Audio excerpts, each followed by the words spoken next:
Good evening and welcome, everybody. We're so happy that you're watching this event, and we have an incredibly exciting evening for you tonight. Um, this is already the second edition of Popcontakt of the year 2021, and the theme of the night is the producer's way. So, in 3 rounds, we'll get to pick the minds of some very special guests, which I will introduce soon. But first, I would like to encourage you that if you have a question, please uh, enter your question into the chat box, because in the last round, one of our guests might just answer your question. Okay, without further ado, I would like to introduce our guests. I would like to start with a producer and mixer involved in the recordings for Jet Rebel, mevrouw Tamara, Herman van Veen, Lucas Hamming, just to name a few. Ladies and gentlemen, please welcome Juriaan Sielken. Thanks for being here, Juriaan. Okay, and the next guest is no stranger to the charge, and he is one of the leading lights of the Dutch underground electronic music scene. You might know him from hits like Live with the Barbecue, Use Me Again, Hidden Heart of Gold. I'm talking about no other person than Tom Trago. Yes, all right. All right, and our next guest is also no stranger to the charts. She has hits all over the world, working with people like Will.i.am and Afrojack. You might know her from hits like Silly Boy, This Is Love. Ladies and gentlemen, Miss Eva Simons. Looking as fabulous as ever.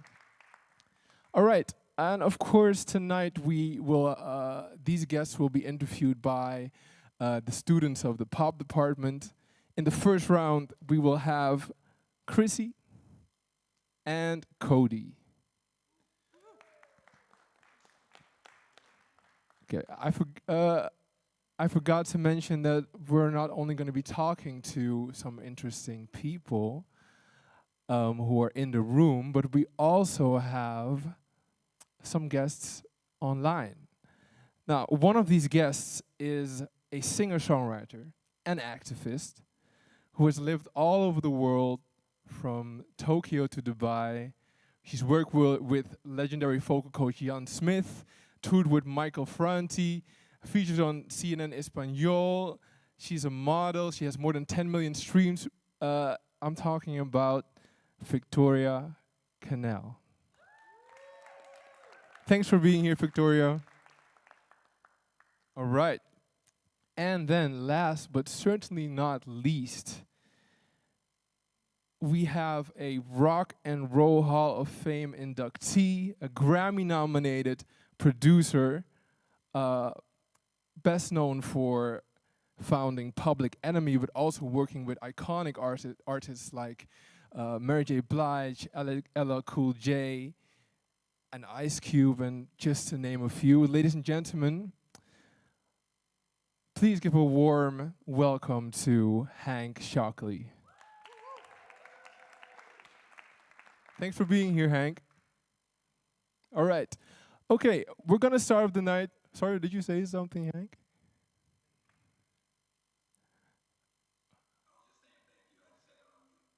Okay, cool. No. Once again, thank you all for being here. We're going to make this a great evening. But first, let's listen to some music. The next band has been making quite some sound in the Dutch music industry, because their first EP has been met with rave reviews, and they already caught the attention of radio stations in the Netherlands, but also in Belgium. Ladies and gentlemen, let puntjudith take you on a journey through the millennial mind in a chaotic world. Put your hands together for the one and only puntjudith.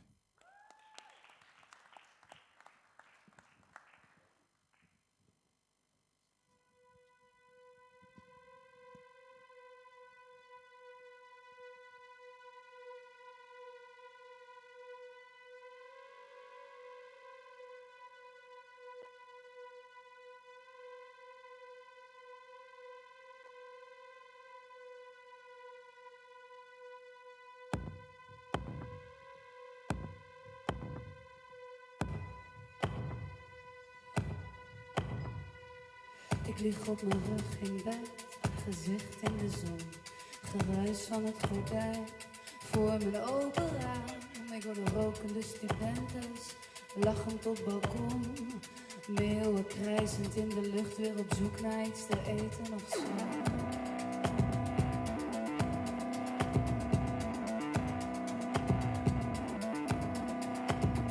Er zit een snelweg in mijn hoofd, zuizend kreunen door de muren, stemmen op de trap. Ik hoor gestommel van de bovenburen, de violisten van 2 hoog, het tikken van de wijzer, muizen in de keuken en het zuizen van de gijzer.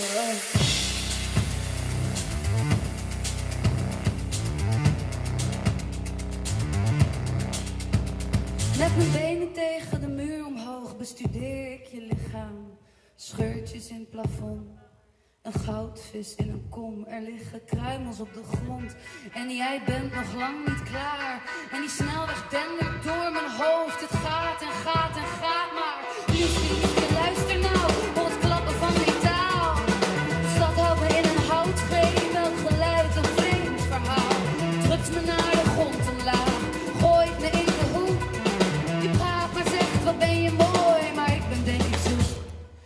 Binnenste buiten, ben binnenste buiten, komt alles dubbel zwart binnen vandaag.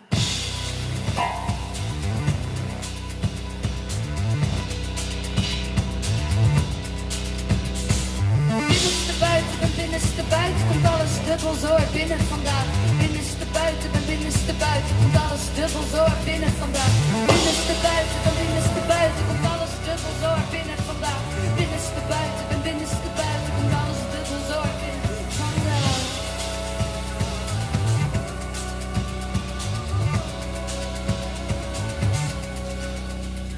Zeg maar, hoe kom jij de dagen door? Ik heb mezelf weer goed verdoofd.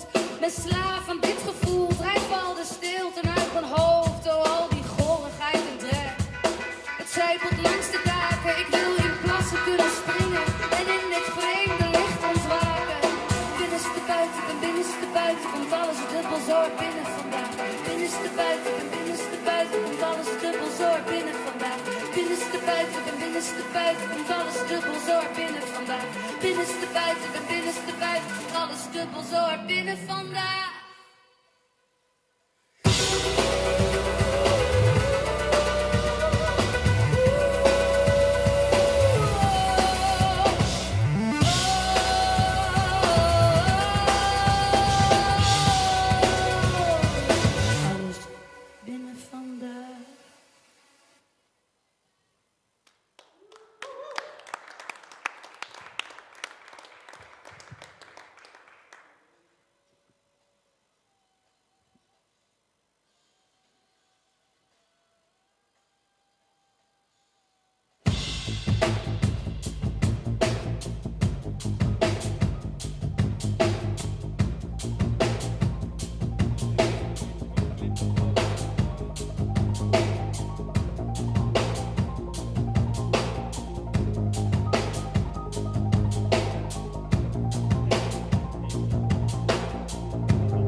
Blijf maar grommen, blijf maar vechten tegen je blinde vlekken. Dirigeer me, staat op en neemt me over. Staat me uren aan te sturen, sleept me 's ochtends door het slijk. Je saboteert me. Een goede godverdomme toch is zo.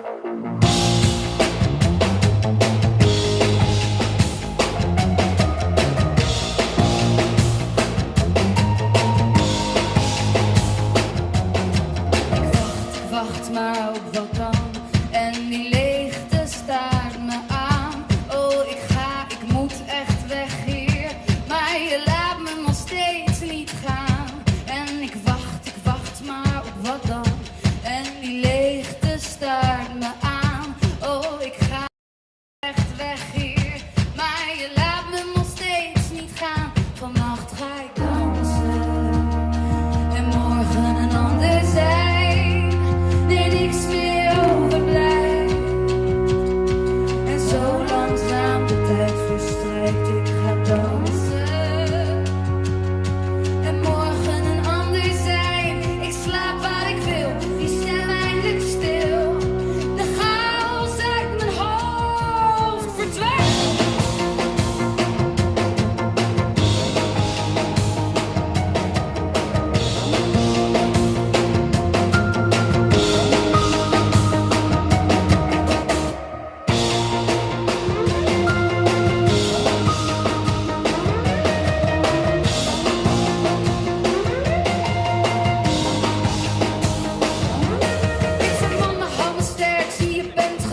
Dankjewel.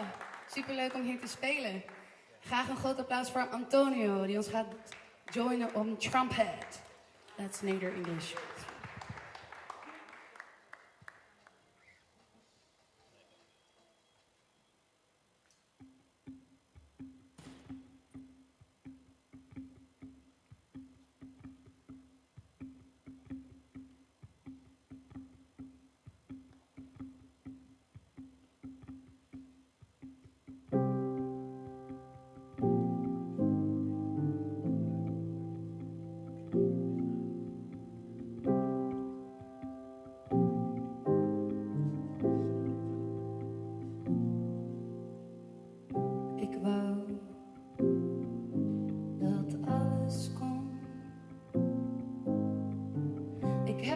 Geen spijt, zomer in oktober, ik ben je toch niet kwijt.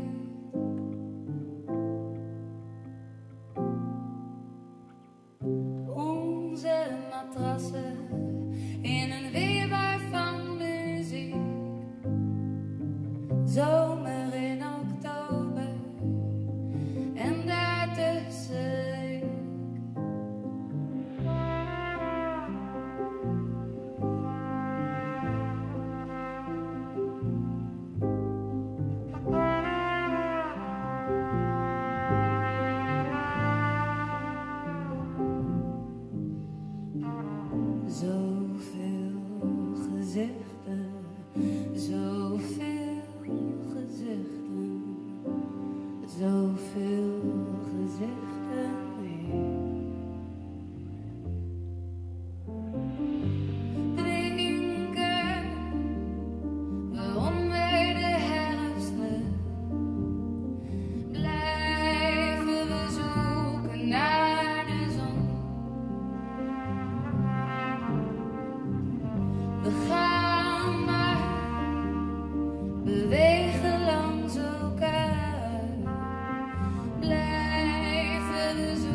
Blijven we zoeken naar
dankjewel.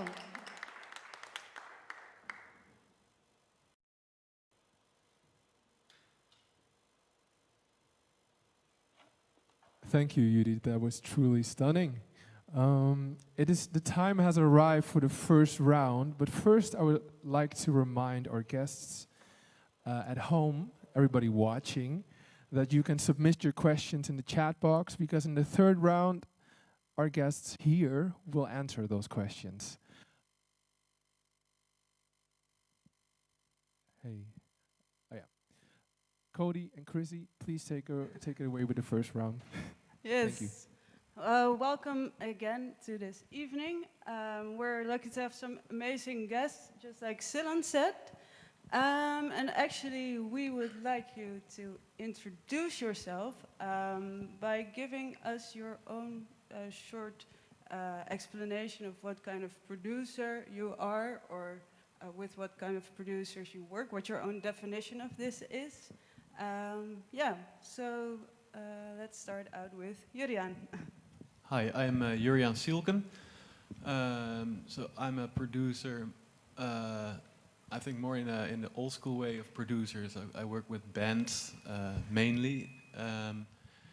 And I think for me being a producer is really guiding the artist or the band, guiding through a creative process so they can explore their weaknesses and also their strengths, and see if we can come up with a product that is really them. That's what I love to do, what I mainly do. Cool, so more traditional but really creatively involved producer you are. Yeah, exactly. Okay. Yeah. The Yoda. Yoda. The Yoda producer. Well, yeah, maybe. I don't know. Training the Jedis. Yeah, well, no, not really, because I don't train, of course, producers. If you, yeah. I'm looking at the artist. I'm not really a Star Wars fan, Yeah. so the metaphors are. But yeah. It's okay. I'll hit the next one out the park. Don't worry. All right, next one, we'll just follow the table. Tom, hi. Hi, thanks for having me. Yeah. Well, the definition of a producer would, for me, be difficult because it's on both sides of the spectrum. On one side, it's having a great time with bands and like structuring their studio sessions.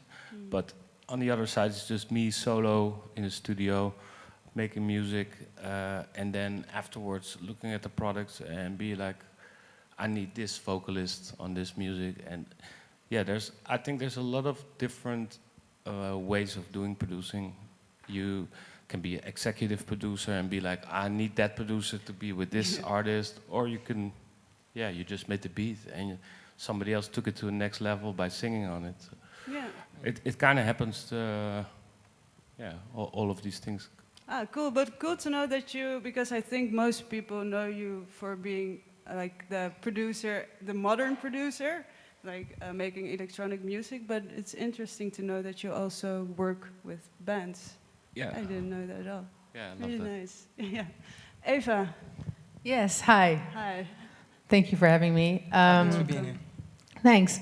Well, I think most people know me as a songwriter, but to say producer, what I did in the past was sometimes I would work from a song that I already had or an idea, and then I would be like, I want this song to be like this or that. Who can help me out with it? And then I think also a producer is somebody that is not always a beat maker, but is also someone that can, like if you work with a band, like beat makers are also like a drummer, you know, or someone that you can put into the whole process of making that song work. So what I would do, I would just get, like I would have an idea and I would just get like, ask somebody like Afrojack, like, yo, I need that bleepy sound, or, you know, can you make this drop sound doper, or, you know, so I think in that way I am a producer because the ideas mostly come from me, and then I try to find the right people around the whole process, Yeah, well, I think you definitely, maybe even are the most traditional way of a producer, because I don't know if all you guys knew, but back in the day, producer would be the same as you now have in film. There would just be the guy that made sure everybody stuck to schedule and wasn't involved in the creative process at all. So you are most definitely a producer, having this overview. Okay, and let's go online now. Hank, would you like to start off with your definition?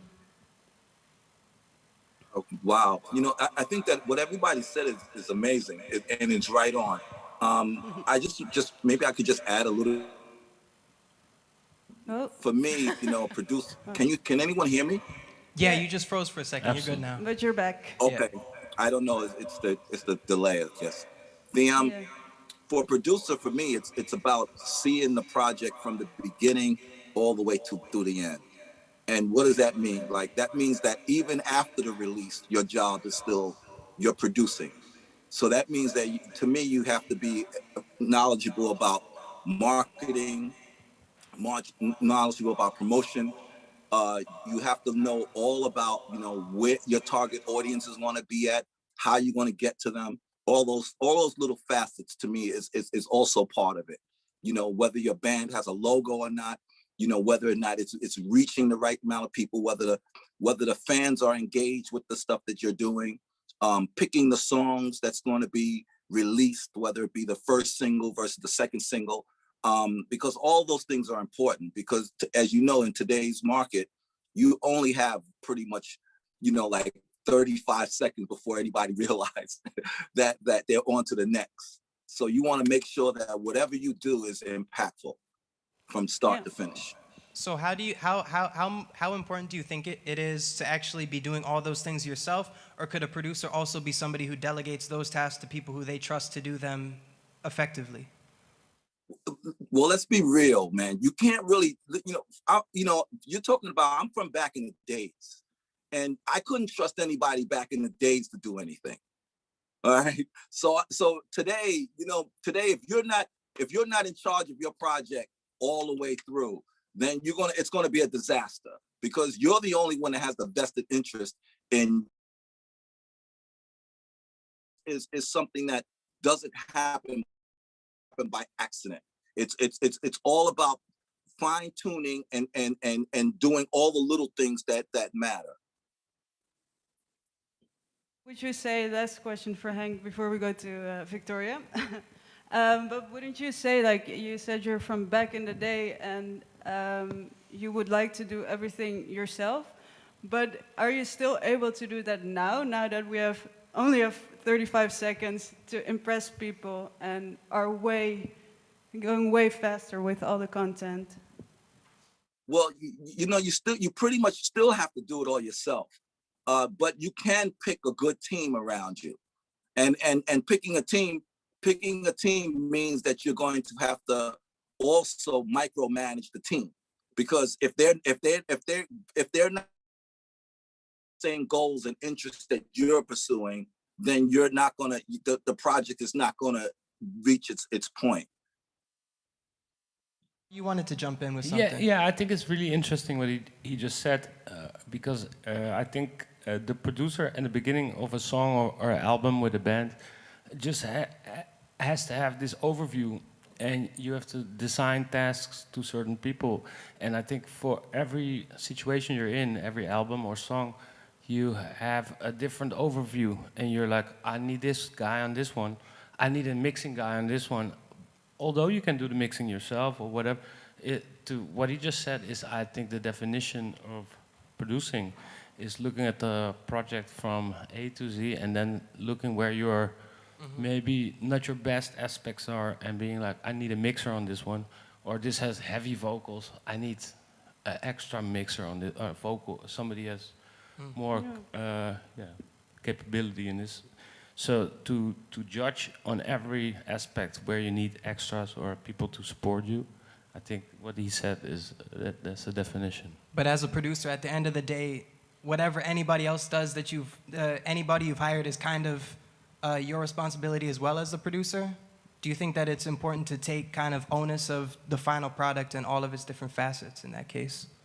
Yeah, well, there's no end responsibility, I guess, because it's just a song, you know. You don't have to explain creative output, but I do think as a producer you have to put the team together, what he said, and it might be you for 80% or it might be you for 20%. It depends on the situation, I guess.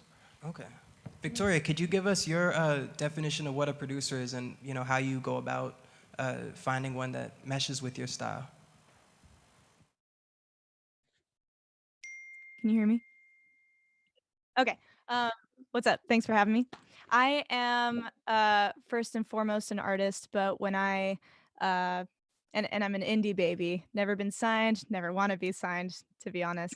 And part of what comes with that is limited resources. And so you don't have 50 grand to pay your favorite producer to make your record. So when I was in high school or like early, like freshman year of college, I pretty much decided that I know that I confide in my own tastes enough and my own capabilities enough to produce my own music. So that's when I started going like really in on the um, quote unquote laptop producing and shit like that. So I got like into Logic and sorry, one sec. I got into Logic um, and bought all like on Black Friday, best day of the year, buy all of the sound toys, all of the Waves plugins, all that stuff that like I know that I can't get the hard or outboard gear. So I just travel with me my whole system on tour. I try to be as similar to what Hank is saying, be as self-sufficient as possible in a day and age when, even if you were signed to a label, like it's what they're offering you is so limited. So yeah, I am definitely I wouldn't say that I'm a regular producer in any way because I have no interest in producing anybody else, but I know exactly how to produce myself and it's the shit. And I feel like I can like because I think part of what a producer's job is to have good taste for the project specifically. And so it takes a lot of trust for an artist or a writer, a singer-songwriter to be like, to hand over that 50% because a good song's a good song, but if you dress it up in the wrong shit, then it's not good, so whereas if a producer has the open mind and also the relationship with the artist to be so trusting, and I've had that before too, but I just like my own production better. Sorry. um you can really like you can really actually bring the song,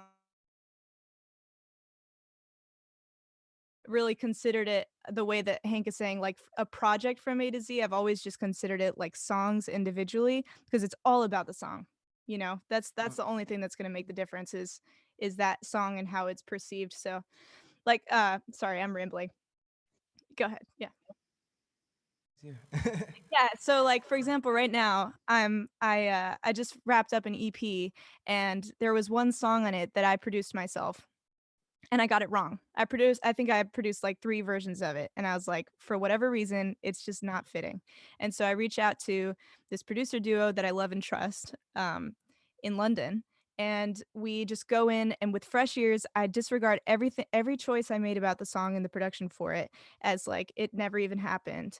And that the producer is good when it's basically mixed on the first day. Like the tracking is easy, the chemistry's there, you're having a good hang, a good laugh, and you're not taking it too seriously, but at the same time you know that you're doing good work and you're both like fully in it and excited about the song.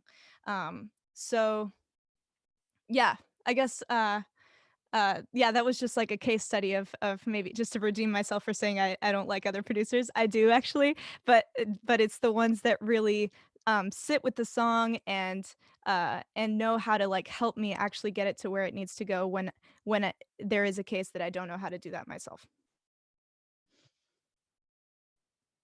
If somebody comes to you as that producer and says, "Hey, I have this song that's it's already got a concept, it's already say 80% there, but something's wrong about it, and they want something out of you." Why do you think it is that they go to you in particular? Like, what do you offer that specific artist that's say different than they could maybe do themselves or something? What?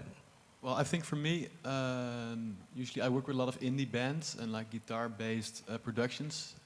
So I'm kind of, yeah, it's kind of rough the way I produce, like really from a live aspect. I like the live energy in bands, and sometimes, like when a band comes over, like a punk band or a rock and roll band or whatever, it's really basic what I need to do. I have to enlarge what they're doing, probably make the decisions bigger. They try to make other people understand what they're trying to say. But it happens a lot that I get productions that are actually like really smooth productions, like even R&B stuff, and I get the question like, could you bring it to life? That's mostly what I do then. So then I mix or kind of do some post-production to it. So that's basically, it is 80% done. Mostly the arrangements are great. The mix is already great. Like it's really precise and you hear a lot of effort in it. But then usually well, little secret, I'll take off the auto-tune.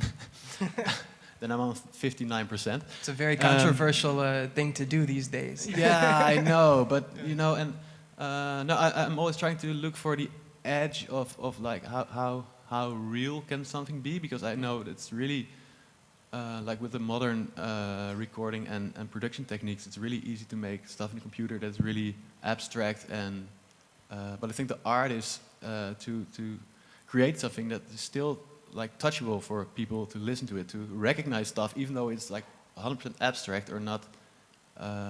You don't know the sound, but still there has to be a connection with the listener to why you want to listen to the music. It has to connect, otherwise it's not made for you. Obviously, I mean there are a lot of music I don't like. It's not made for me because they're still hits and people love it. But yeah, I think that's what I try to do, like to explore the thing I'm working on, like even the recording or a mix, and try to create a connection to the people who want to listen to it, like the audience of the band. And sometimes when it's a new project, like I work also a lot with like younger bands, like their first EPs and stuff. It's really fiddling around with sound and exploring, because they have like 10 songs that are all over the place, and so that's also really funny because you don't know where it ends in the process. Sometimes like the songs that no one expects it become the best songs, like because they had no idea what it had to be, and the other songs they had an idea, but it wasn't really them, but they thought it was them, and then the new song that was only a demo that became the signature sound of that band.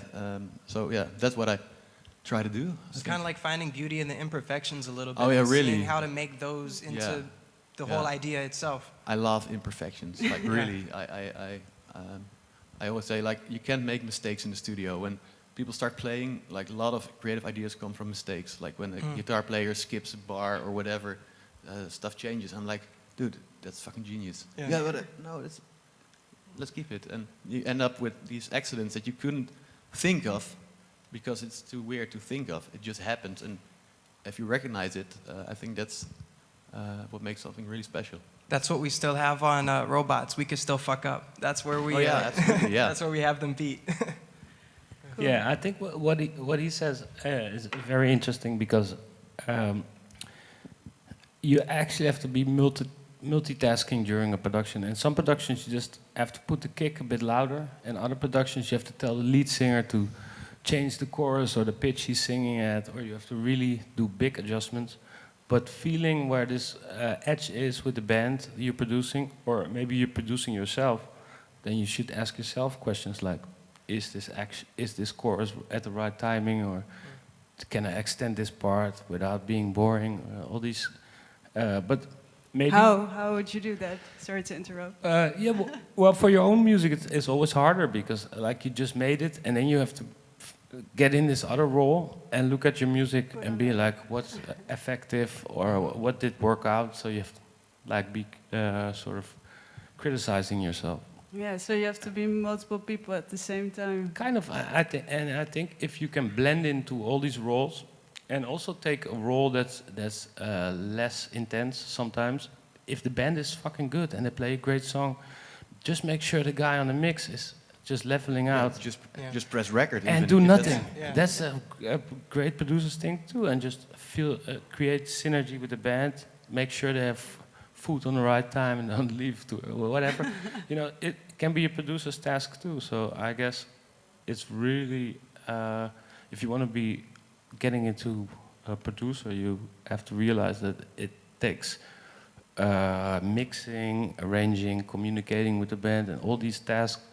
But you don't know which one you have to pull out your bag when you're walk into a studio, you know, and be like, all right, I just actually have to comfort the main lead singer, but he's a bit off, but the rest of the band is tight. Or the next time you might be programming the beats. It's a bit of, you cannot define producer in just one sentence, I guess. Eva, as an artist who does a lot of her own production, what are some of those questions that you have to ask yourself when you're wearing both hats in order to get that song to the next level? Ooh.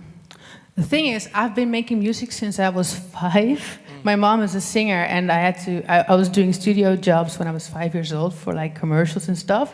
So my mom really trained me hard to not fuck up, you know. So I had to be like very professional at a young age. So I would do studio jobs like every weekend. And once I got older, I was so quick that a producer was too slow for me. So I would be in the studio, I'm like, okay, I need to double that. Okay, we need to do double, we need to do, no, that one is wrong. Like, and then he would be like, wait 1 second, I have to scroll down and find the track. And I'm like, okay, I really gotta learn this shit. So when I was 13, I started to use Cubase. And so I was like, okay, here's Cubase, my teacher said at the conservatory, because I studied as well here.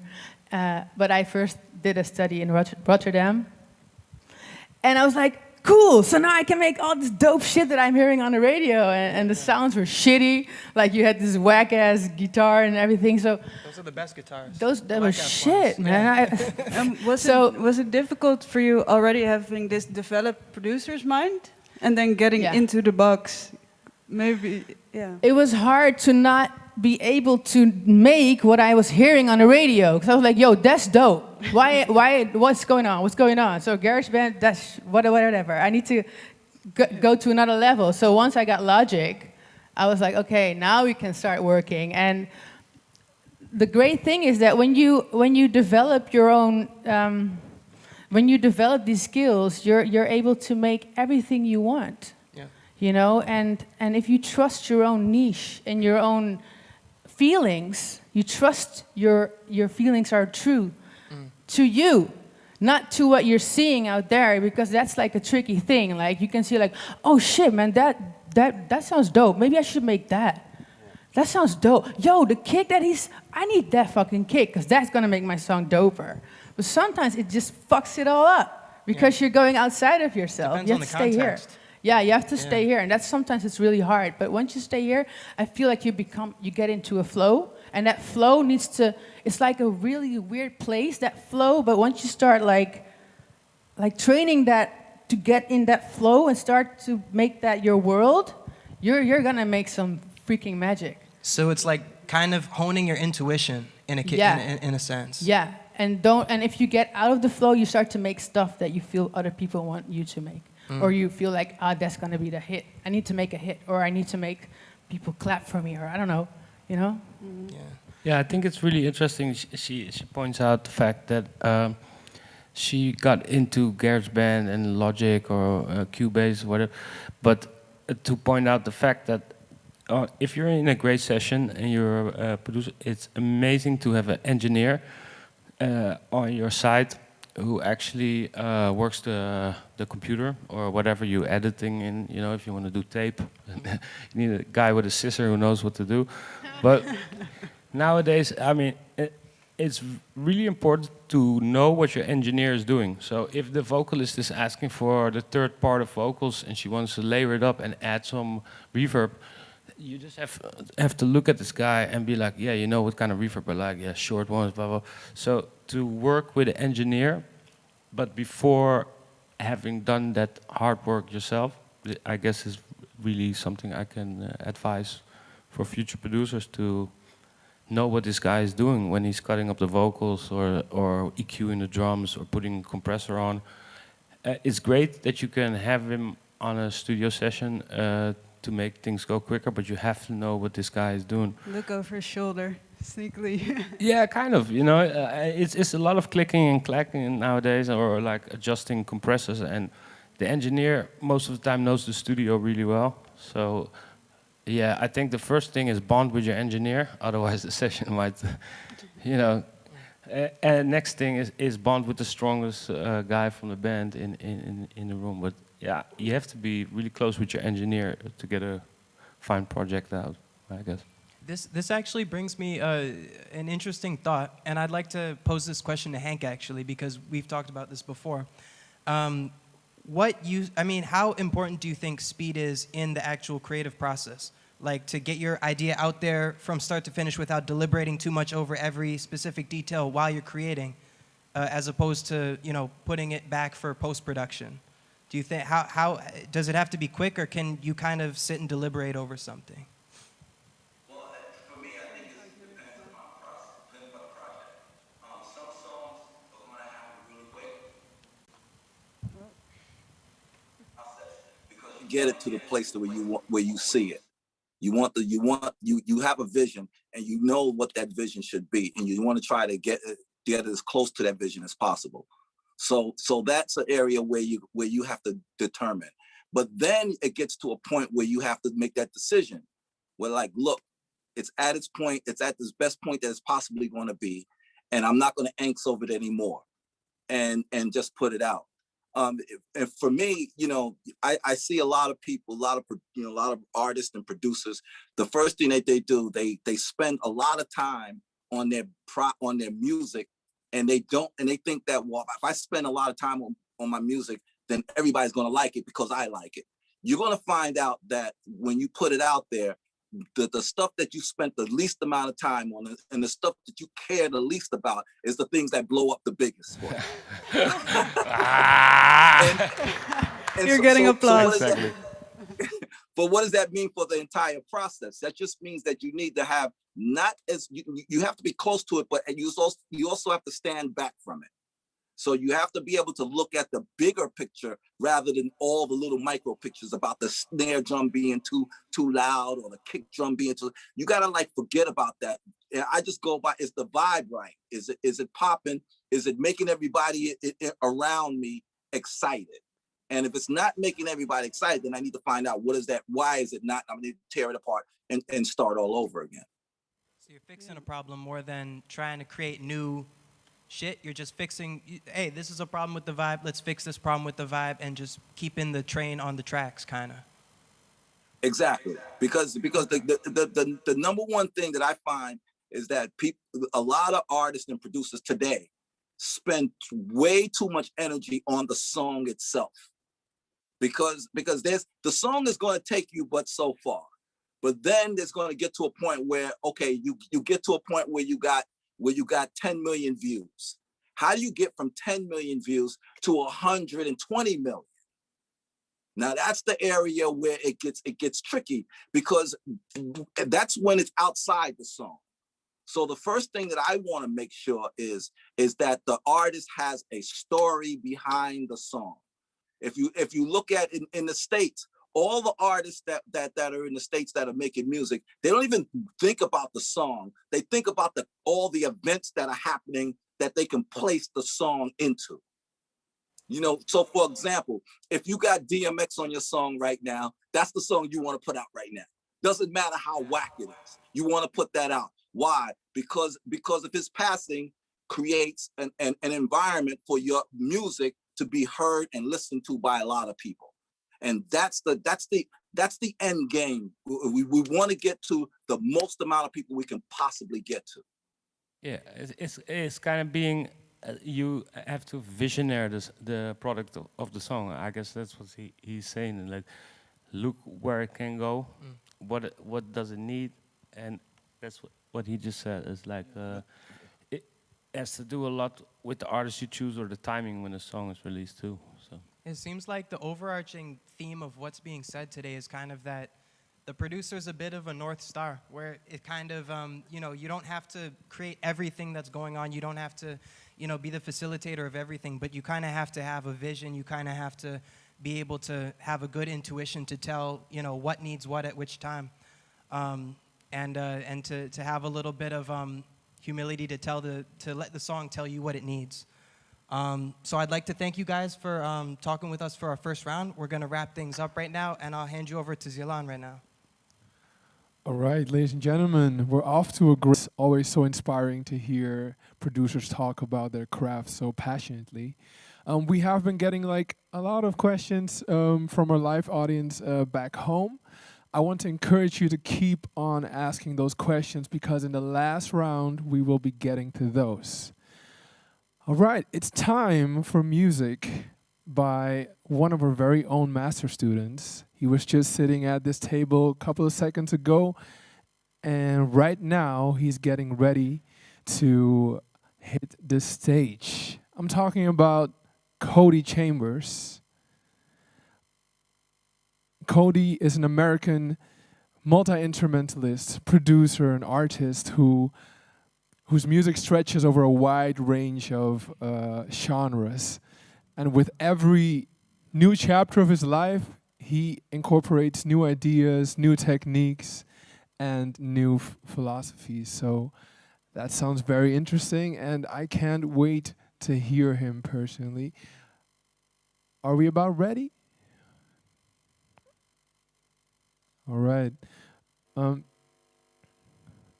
Okay. I would like to ask the audience at home. After this, there will be a second round, in which we will addressing different topics, and then we'll have another live music performance, and then we'll be answering your questions. So keep the questions coming. This is your chance, and I think we're about to start in a couple of seconds. Check.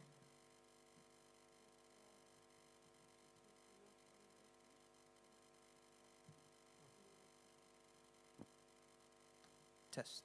Testing, testing, test. Check, check, check, check, check. Check, check, check, check, check. Okay.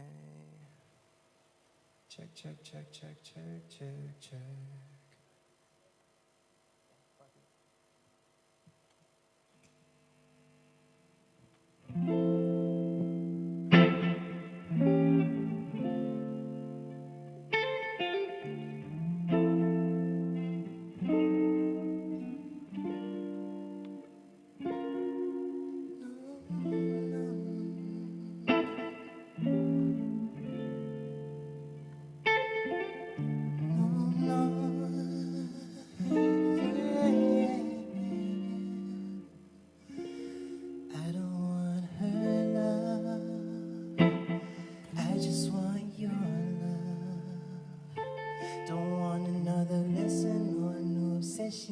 Just wanna know how to cure love.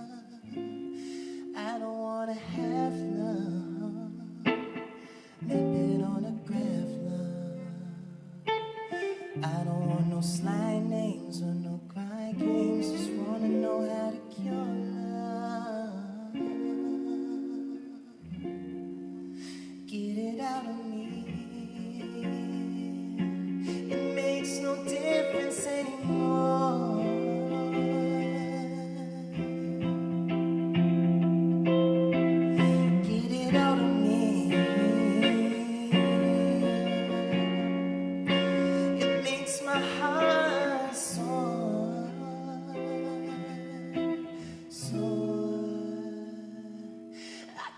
No cold love, mapping on a cold love.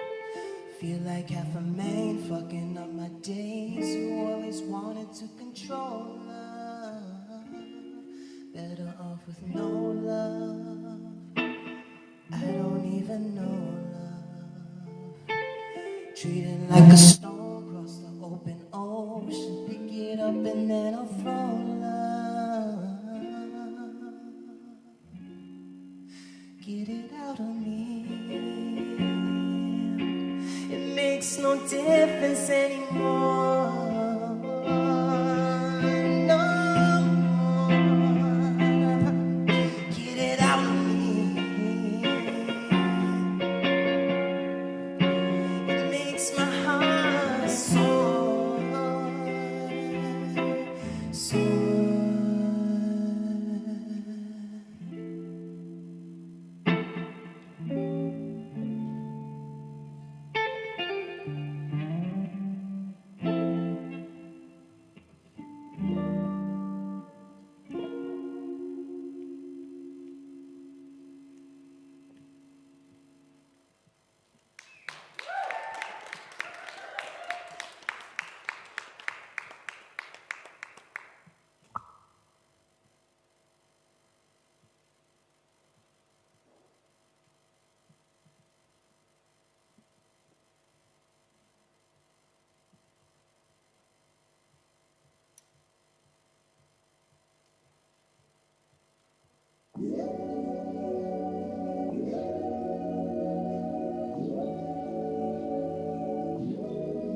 for no good, and you know good, 'cause you bring out the worst in me.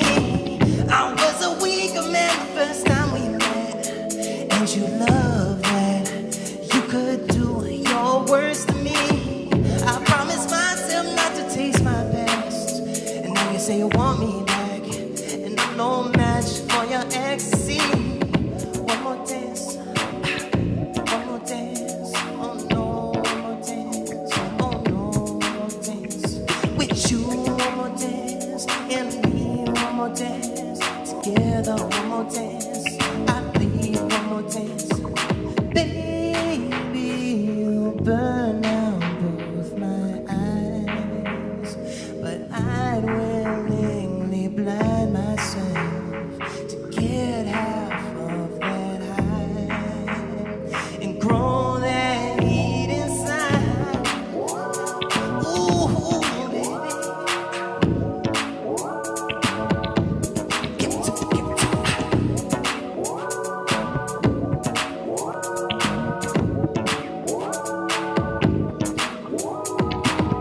Didn't think I'd come across you this time of year. Came unannounced, intentions clear. So many sacrifices already made, but I played that game, and I knew a second time I wouldn't come back to say one more dance, one more dance, oh no, one more dance, oh yeah, one more dance. With you, one more dance, and me, one more dance. Together, one more dance. I plead one more dance. Let me give it now. Give me one more chance. I see. I need one more dance. Oh, one more dance. Give it to me. One more dance. One more dance. One more dance. One more dance. One more dance.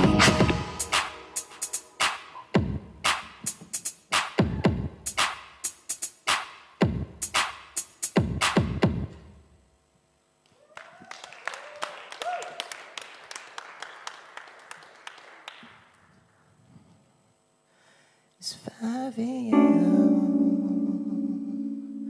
I done pissed off my REM cycle. Stayed up late, espresso man. Them hours stuck on rewind. I done ran my liver dry with a twist of lemon lime. It's been a long day and a long night of a long week of a long life. Yeah. Rotations. She loved me, but I ran my baby away with my apathy and jaded intuitions. It won't be left, so I had to leave. Wore my heart under my sleeve, handed in my resignation. It's been a long day and a long night of a long week of a long life. Whoa, no, no, no. Rotations.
It's 5 a.m. I done pissed off my REM cycle. Stayed up late, espresso man. Them hours stuck on rewind. I done ran my liver dry with a twist of lemon lime.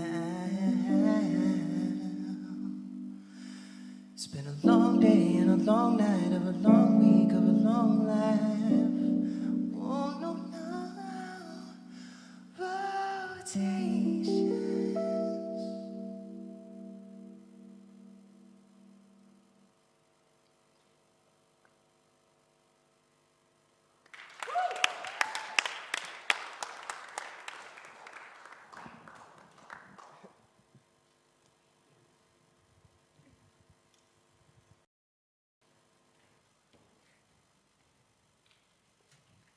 Ladies and gentlemen, give a warm hand for Kody Chambers. All right, it's time for the second round, and I would like to invite to the table Wannes Notenbaard. Oh, wait. Hello. Yes, are you ready? Yeah. Okay, please take it away then. Hello, hello. So my name is Wannes, and yeah, very, very glad to have you here. Last round we talked about what is a producer for you, but now I want to take it maybe to start with a bit more wide and like what is for all of you the most important aspect of a song, like or of music in general maybe. So maybe start with Eva. All right. Well, what I noticed is that the first time I got signed to a big label was with EMI, and I had a song out, and it was going viral out of the nowhere. I didn't. It was a joke. It was not even like a joke, but it was not like, oh my God, it's going to be my big breakthrough. So it got leaked, and it was everywhere. And suddenly I was this girl from Holland with this song, and I got signed, and they were like, okay, well, now you can make an album. So I was like, oh yeah, very excited. That's just, yeah, we need exactly that song, like 20 times. So I was like, okay, yeah, cool. I was young, I was happy, and I got a deal and shit. But the thing is, when you try to make something really hard and it's, how can you explain this? Like, if I would like try to find exactly the same artist like you know, it would always be different. So I think it's easier to write songs that make you just feel a certain way. You know, sometimes I make a song that just makes me feel really like I want to tear the shit down on stage. Or next day I feel like I make a song that's like so emotional it makes me want to cry. And I'm like, oh, I don't want to make a song that's gonna make people cry. That's shit. But I made it, so let's just make it, you know? And then don't try to go into that mode of, no, I have to be amazing, and I only have to make hit songs and happy songs, and shit, this is terrible. What a terrible day, a waste of my time. You know, every day is another day to explore your inner feelings. And, you know, like what he was saying is true. It's, you know, either way you become this musician that just likes hornies the shit out of chords all day and be like, oh my God, oh my God, oh my God, oh my God, oh my God. Or you can be like, okay, I really want to get a lot of people to hear my song. So you have to think about the structure. You have to think about, how does this chorus sound? What is the feeling that I'm trying to project towards the people? Like ask other musicians, what do you feel when you hear this song? Because I feel sad, but maybe he says, oh my God, this is the happiest song ever. You know, like feeling is such a personal thing also. So either way, you know, just do it. Yeah. So you would say definitely it's like the emotion it carries. Yeah. But can you actually like also pinpoint where that emotion comes from, or is it always different? Can it be like a sound, or is it like a texture or lyrics? Yeah, I feel like you have to like learn your own niches. Yeah. You know, you hear this all the time. Find your niche. What is your niche? But like, it's easier when you know, okay, I have a dope voice in low, like when I sing low, my pronunciation is not so good, or my timing is kind of shitty, so maybe stay away from like hip hop or whatever, you know what I mean? Like, you know, you gotta know what you're good at. And you gotta be honest with yourself in that. Like, don't try to become like a rock singer when you don't have that voice. Or if you wanna become a rock singer, like be the dopest, weirdest like opposite of that, but make the music better, more rock, and make yourself more like look at Billie Eilish, for instance. Like her voice is very timid, but I can hear it on a rock song, for instance. You know what I mean? So it's like finding that place that you're like, okay, I want to do this, but I sound like that, or and play with that. How do you think that like a young artist can look at themselves and be able to tell which are the best parts of themselves? Like what are the first steps they have to take in order to be able to see themselves for who they are and who they could be based on who they are? Ooh, it's hard to be young in the music industry. Stressful. Good luck.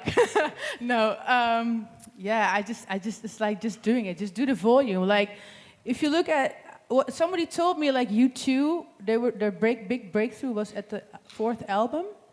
So they made a lot of songs before they got their big breakthroughs. Like a lot of artists, they don't make a lot of songs nowadays. They have to score at the first song. Like, why can't you just make like 40 songs and then score? You got a great back, like you got all these songs. If you break after your 4th album and you explode, people are gonna listen to the old shit also. Like, it's a journey. So it's not bad to be shit at the first time, I think. Just explore yourself. Explore yourself. Right, explore the space. More cowbell. No, but to jump in, obviously Eva has a point of view that really comes from art, because she's an amazing singer, and she comes from I think to be a producer is to make everybody happy in this team. So if this artist want to become an underground artist or a well-known artist, there's a mission behind every song and mission behind the album. If it's about somebody who really wants to put his deeper emotions on the platter, and you know, that's cool. You have to really listen to the intention of the band. But some bands want to score, they want to make hits. Well, then the mission is really easy, you know. So you at first sit at the table and talk to the band or the one you're producing. Even if you're producing yourself, look in the mirror and be like, what do I actually want to achieve with this album? What's my main goal? Next to what I'm going to put into the music, what's my main goal? What do I want to achieve? More gigs as a DJ, more shows as a singer? Or maybe I want to be like, have this thing that I'm a really introvert artist that never does shows. These questions are very important before you start actually doing the creative process, I think. And what if you let the producer yourself go, and just as a music lover, what would be the most important aspect of music for you, specifically? It depends on in which mode I am, because if I'm producing a band or I'm producing a song for myself,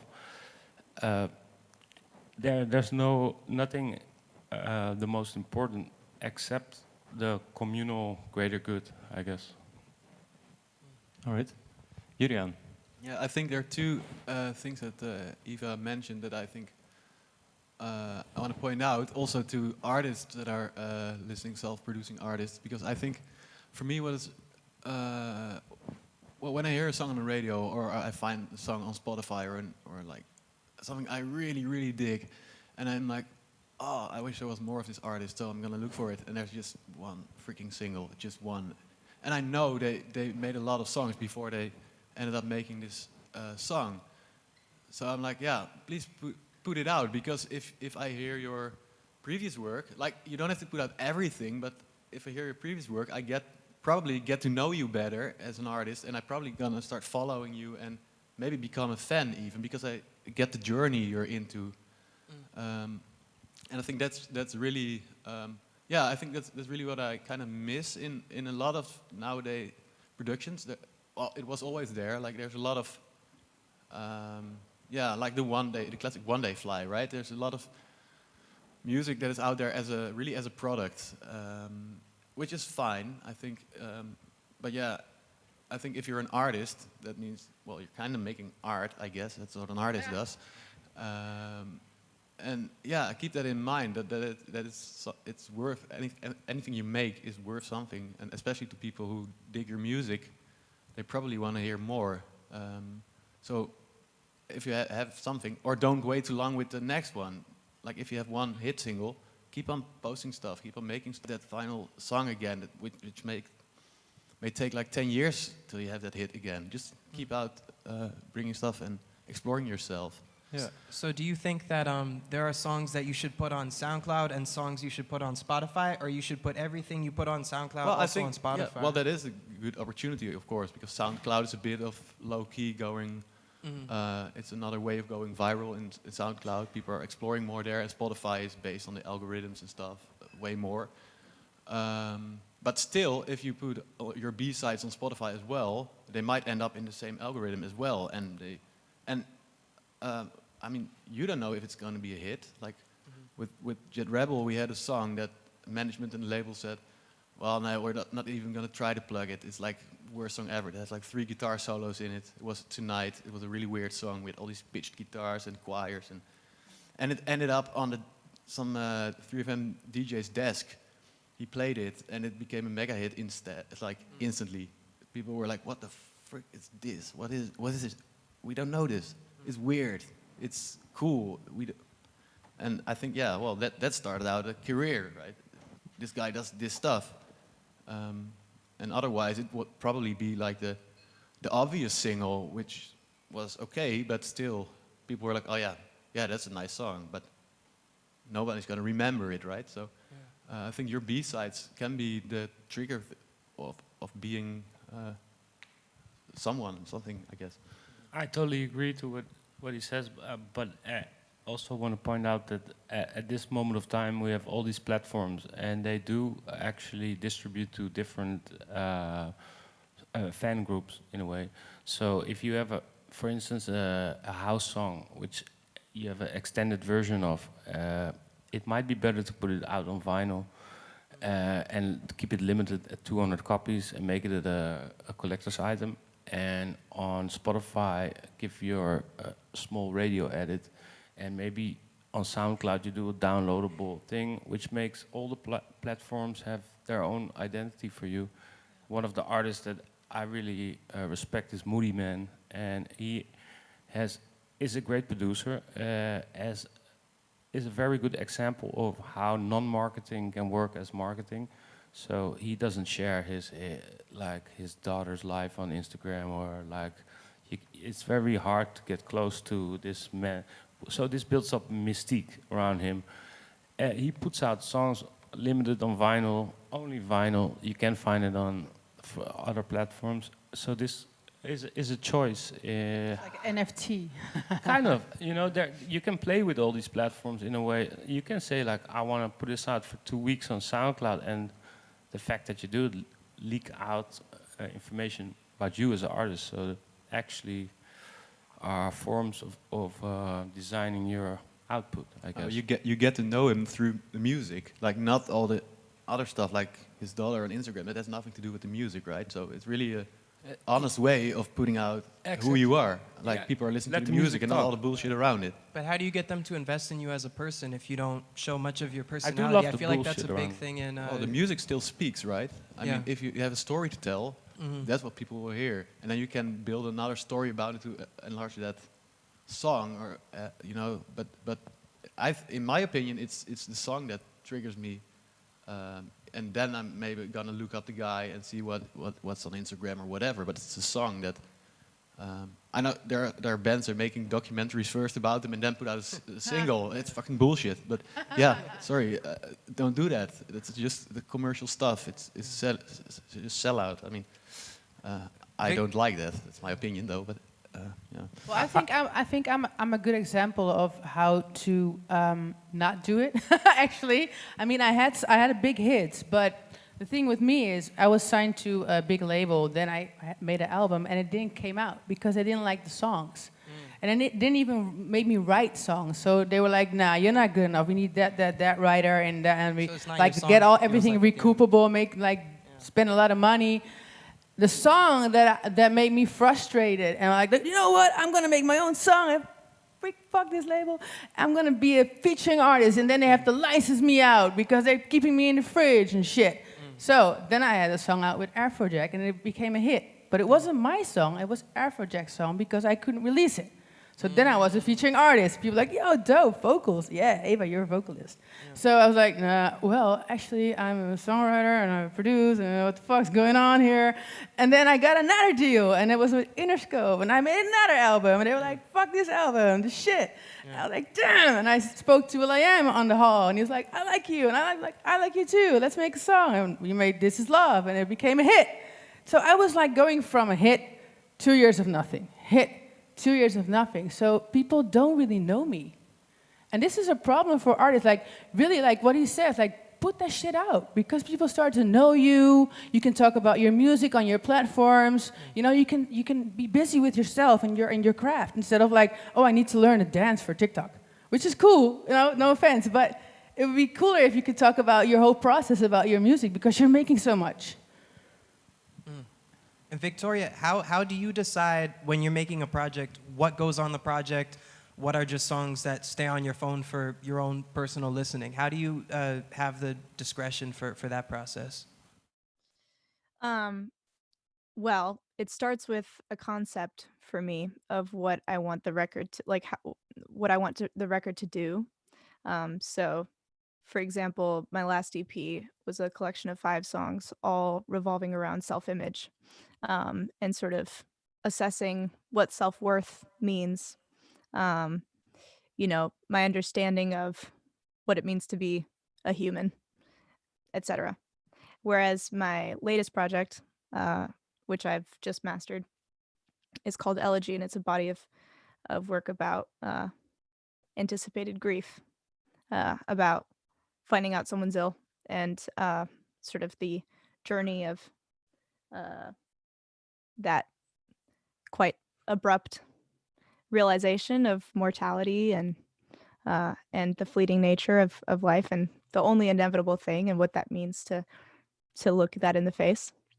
So that's that. But I wanted to add something about the conversation before about like, I think the initial question was what I think the most important thing about music is, or what was the exact question? Could you say it again? Yeah, what for you, like, and maybe not as a producer, but just as a music listener and over, like, what makes music touch you, I suppose, or what is the most important thing for you? Yeah. About so just my opinion. As a producer, songwriter, singer, any of it, I think playing to your limitations is just about the coolest thing you can do. And any songwriter, artist, producer that I've loved does so much more with less. And that's part of the reason that, you know, someone like Billie is massive, is because she and her brother didn't, like, they produced it out of their bedroom. Like, it's all, you can look at the session and see that there's actually not that much going on, and everything is such a deliberate choice. And for me, like, I'm at the position in my career where things are just starting to click. Like, I'm just turned 22. I am about to be signed. I am getting recognized by some of my favorite artists and producers, and really things are opening up. But I don't think it really started to click until I didn't feel like I had to do everything or show off every skill all at once. So, like, as a producer, you don't have to have 240 tracks with all the coolest stuff that you've designed yourself. Like, that's not the point. And it's not the point to sing a song as, you know, riff heavy. I remember in college, there was a lecture. Sarah Bareilles came to give a lecture, and I was chosen as the girl to sing the song to get feedback on. And I came up and I sang the song, and I was so excited about it. And the first thing she asked me was like, "So what's the melody?" Because I was like singing all over the song, and I was really trying to prove myself. And she was like, "I just want to be able to sing along." And when I sang her back the melody, she was like, "That's not a melody, that's just riffing." And that was like the first lesson where I was like, "Oh, okay, so maybe I can do less." And the same, like, I also happen to be, I was born with one arm, and so I have to make certain choices when I play keys, certain voicings that other people might not make because they just have more available to them. And then, you know, even producing on a laptop instead of in a studio, somehow that limitation makes me more creative with vocal producing and how I record certain things. So I guess, yeah, it's a long-winded way to say that I just think playing into the limitations, like this year, last thing I'll say, this year I was living with my parents again because, you know, the pandemic has been pretty rough. And also I just wanted to be close to them. And uh, they basically, I didn't have much privacy, so I had to record vocals really quietly, and I started singing softer. I stopped belting, and I started focusing more on control just by default of like not wanting to be heard through the walls, and that's when stuff started doing really well, and people really started to take notice of my voice. And like yesterday I just FaceTimed Chris fucking Martin from Coldplay, and he's like, we're gonna get you signed and stuff like that. And so like that I think has really informed me and really showed me that like it's cool to do less. Yeah. Much the Thank you. Jack Pister's the head of the building also, just like the piano voicings you're talking about. I mean, these I really love those, and then the whispering voice. So yeah, I can see it coming together. But like what you earlier said also, like you're actually singing about things you're facing, like some really personal stuff. So for you, songs and songwriting are also a lot about like expressing those things. Is it also like the stuff you listen to, artists that are really like telling personal true stories, also like show their vulnerability? Yeah, definitely.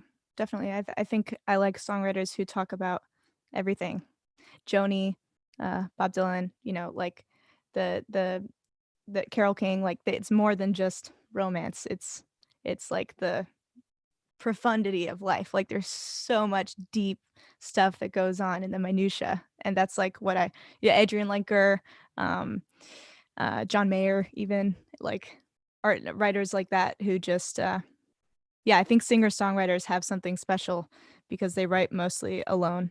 And I haven't been in love in a long time, so I don't write about love that much. I mostly write about self-evolvement and just kind of looking at the world around me and just really trying to dig under the surface. Like I'm also a big reader, and I think that helps a lot in what I want to write about. And I think when you watch a film or read a book that just makes you feel so intensely, sometimes I'm missing that from the music that's on the radio, and I feel like it's pretty easy to digest. So just for me personally, what makes me love music is when it makes me feel the way that I do, watching, you know, the Titanic or something like that intense and that sort of most of the time tragic. I love tragic everything. Yeah. Yeah.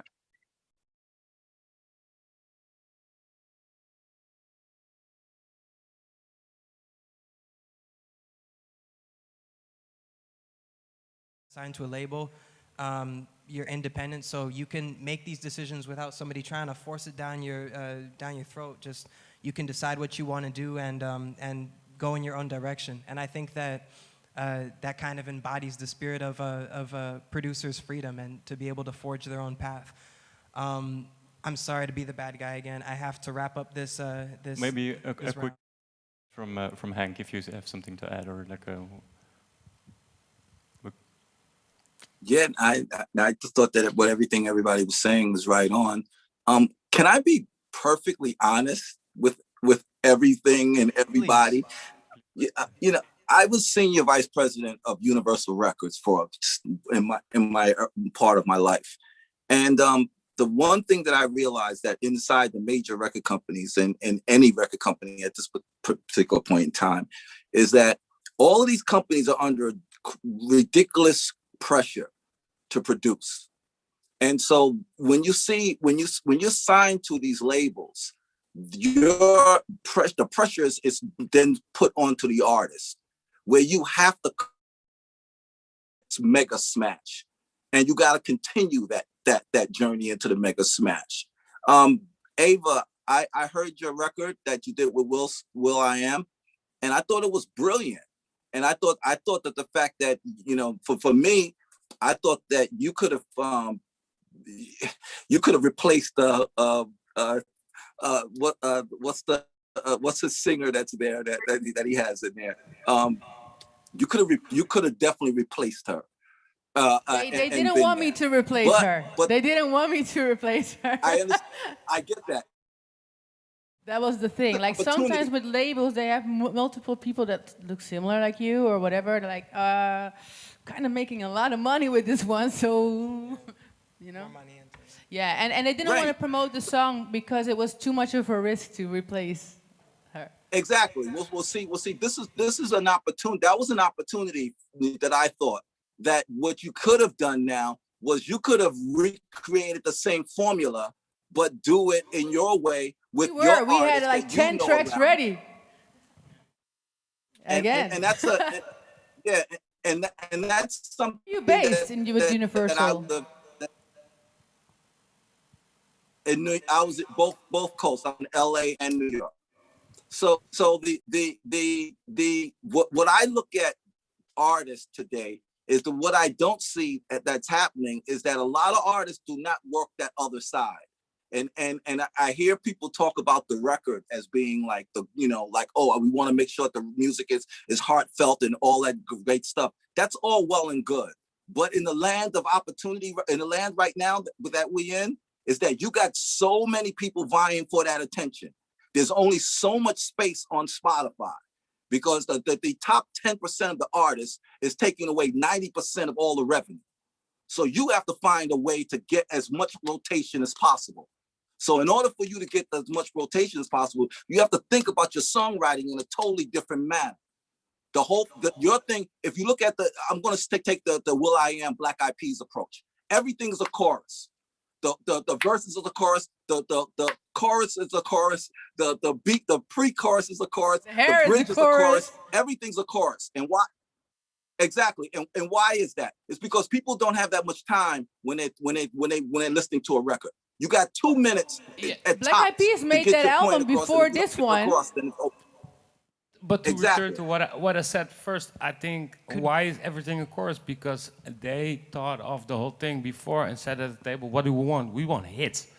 So that's why I don't like it. I mean, it's not for me. No, well, yeah, that's a subjective. Taste is subjective, but it is a subject of taste. It is a subject of taste, but you have to look at it from another perspective. People don't have time. There's so much music that's being made out there. There's no one has enough time to. You'll spend a whole lifetime to listen to everything that's run from one artist. You could spend a whole lifetime doing that. So you have to think about making it fast, making it easy for people to listen to, and moving on to the next. Can we actually just pause this right now and continue this exact conversation after our next musical performance? I'm sorry. I don't want to pause it either. I apologize. Yeah. But Chrissie's really dope, and I would love to hear her as well. Thank you, Wannes and Kody.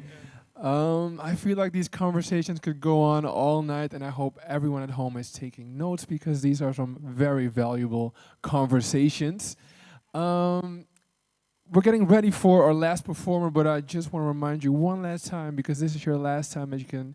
There's the last opportunity to submit some questions in the chat box, because in the next round, we're going to get to those questions. And now we have on the stage also one of our very own. She was born and raised in Amsterdam, and her love for the heritage of dance music, electronic music, is what inspires her to create something new and something fresh, whether it's Detroit house or Berlin techno. She takes those elements and creates something new and fresh. Ladies and gentlemen, your attention please for Chrissie.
Ladies and gentlemen, I would like to summarize for you by making this statement, which I think needs to be made to the nation. The nation.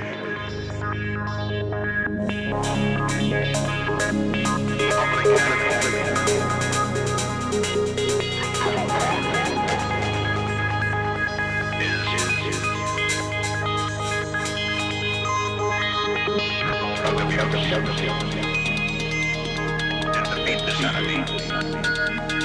A new all-out message.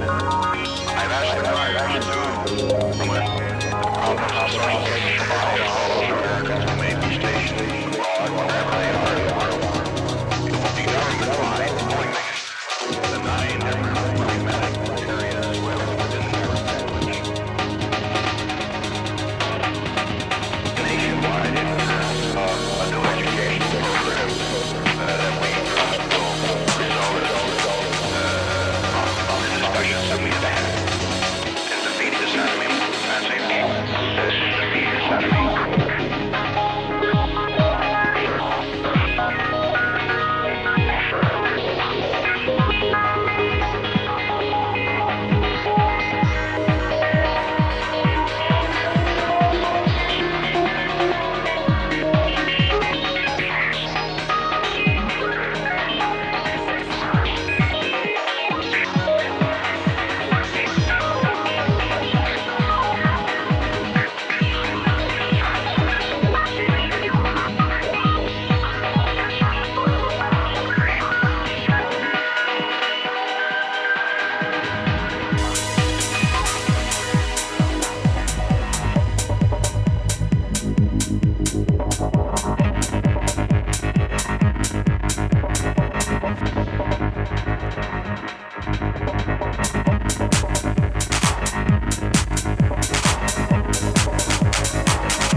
Welcome back and thank you, Chrissie. All right. It's time for the final round, and I hope you all submitted your questions because we will be getting to them now. Wannes and Victor, are you ready? Totally ready. All right. Okay, I want to start off with, actually to pick up with where we left off in the last round. Actually, Juliana, I would like to start with you. Do you set goals when you work in terms of numbers? Like views, plays, sales, gigs, money, whatever? No. None whatsoever? No. Tom, how's that for you? No, never did it.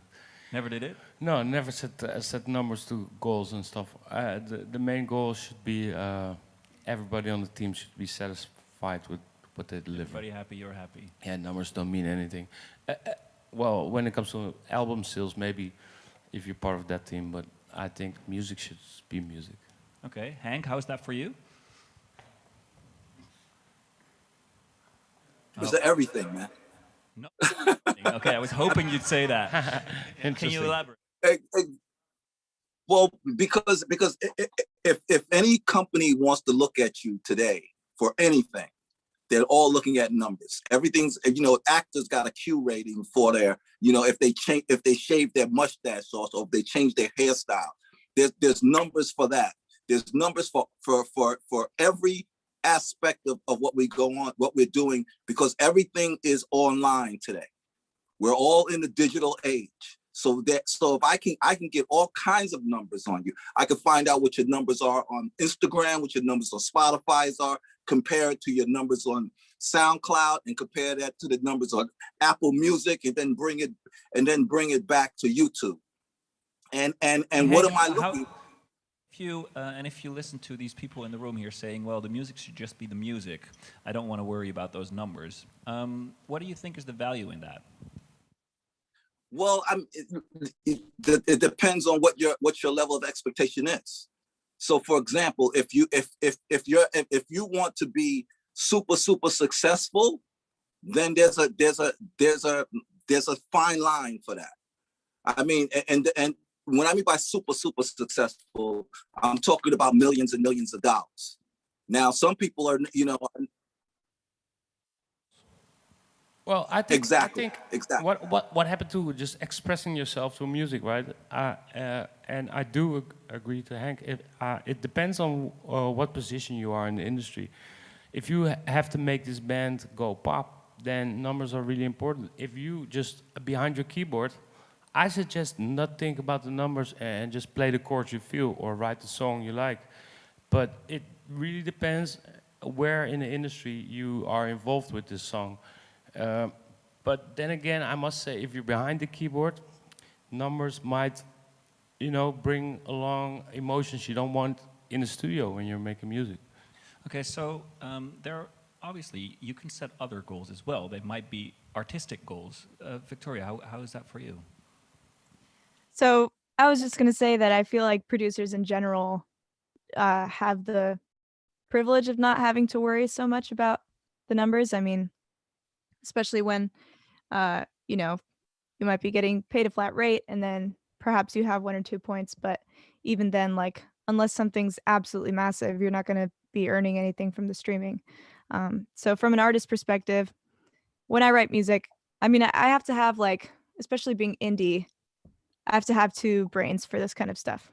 There's one of sitting down and processing my feelings, and that has almost nothing to do with anybody else. And I really just have to focus on what the truth is for me. Because to be totally honest, like what was mentioned before, like the stuff that I've grumbled over and forced and tried to please everybody else never does well. And the stuff that is really easy and honest, it always resonates much more. So when it comes to numbers though, like I have another brain that's probably on most of the day when I'm not making music, when I'm always looking at numbers. But I don't actually rely on streaming to tell me what that means anymore. I'm looking more so at dedicated fans who are continually sharing my stuff and DMing, and, you know, like on every, can I cohesively have, you know, above a certain amount of tens of thousands of fans on each platform. And that's like a really good place to be in terms of being an indie artist, because then you can rely on a certain amount of tickets to be sold. And I mean, it's just building your business. Like you can rely, if you have upwards of 50K on each platform, you have so much leverage to reach out to people that you want to work with, more likely to respond if you're verified, if you have those numbers, if you're continuously putting out content. So like there is part of me that's the album making, you know, inward girl, and there's part of me that's consistently all the time thinking about content and thinking about every single follower that converts into a fan, that converts into ticket sales, merch sales, vinyl sale, you know, album sales, yada yada. So I have to think about that entire business model. And if you have that, like that pretty evident fan base on every platform and the email list and everything like that, then it just frees up like the tours that you get to go on. I've been on several tours where literally it was a matter of me putting myself out, like DMing an artist like Emily King or Leslie Odom Jr., the artists like this, being like, yo, do you need an opener for your US tour? And when they see that you're So this is so basically what you're saying is this is a balancing act. You need you want you maybe you maybe want to you want to stay in this one vibe maybe, but you also need the other stuff to grow, actually to just grow your business, right? And also I would say, in response to what Hank said, like, labels are under a lot of pressure to break an artist, but nowadays, like, before a label is ever involved, and even if when a label is involved, the artist now has to do most of the heavy lifting in terms of reaching new fans. And that's like, if you're going to do this for a living, you got to know that that's part of the job. No matter how many people are on your team, you're going to be you're going to be thinking like a business person the majority of the time. And then when you get your time off, that's when the music making happens, if you're lucky. This is very interesting because I think that's where we should make a separation between being an artist and expressing and being the visionary of the whole project.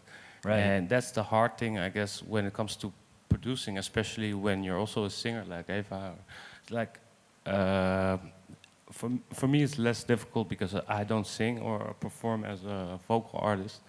But that's definitely a line to which end you just think about your emotional expression, or on the other end you think about how can I make this song as well produced so it reaches as much as people as I want, or like you want to get a these are certain two amount different of recognition. goals in the whole process, which makes it even harder for singers being a producer too, like doing the vocals, doing the artist, sort of letting your heart out, and then on the other side being like, I might change that chorus because it doesn't really hit. Eva, you wanted to respond to that? Well, the thing is, it's not like I want to be a producer all day long. It's just that I had to become one because of, like, for instance, I would have a hit song with a producer, was also a DJ or whatever, and then the DJ is like, hey, screw you, I'm going to have another song with that or that artist. So you have songs, but you don't have production. So that's a problem because that becomes your brand, and then every time you work with a different producer, your brand changes. So it would be better, like for me, I think it's best to have like a solid team with, like, you have an engineer, Totally agree, and you have a mixer, and you got maybe your club mixer, like, yo, can you make this shit louder in the club? Because I need a club mix for, like, it's different than the radio mix, and it would be cool if people would be cool, and and then you can make this like whole team. So if you're young and you find all these young dudes out there, do it, man, but put it on paper, like make contracts, and put that shit down, because when you guys have hits, shit changes. So actually, now that you're speaking of contracts, this is actually something that we've been discussing as a team in preparation of this night. Yeah. I think something that we all share is that we hate to talk about money. Oh, don't hate it. So you got what's to do money? So Yulia, maybe this next question would be a nice one for you to answer. Do you have any tips on how to reach a copyright or a fee agreement smoothly? Well, I think the first thing is educate yourself, because most of the people I work with, like young artists, even from conservatory or even graduated, they don't know shit. They really don't know what's in. Can you give an example? Well, for example, what's the difference? You don't have to name anyone. What's the difference between what's master rights? Like, if you're signing away your master rights, what do you actually sign? What do you give away? Right. And there's also the producer's right, like from Sena, and there's the Sena musician's right, and there's the Buma, and right. Like, it's all. And then you are the one that has to explain that to them. Yeah, and for me it's even hard because I'm not educated to that. I had to make my own mistakes to find out that stuff. So that's really why I say, like, educate yourself. Talk to people who know that stuff, like people that used to be in management. Not people that are like doing that stuff right now, but it's better to talk with like ex-employees or people that have the experience and know the the pain of fucking up. I think you guys need to talk. You need a lawyer that gonna like I have a lawyer that only does artists. Okay. Yeah. Because this is the reason why you got a lot of lawyers who do labels and artists. So it's conflict of interest. You see, because the label wants to make money, the artist wants to make money, and the label wins because he's the bigger player, and he brings more people to the lawyer. He gives them more jobs. So you need to get. Like, it would be great if you could find somebody who can teach you this stuff, because there's so much going on with royalties and all of that, what he's saying. And a lot of artists don't know shit.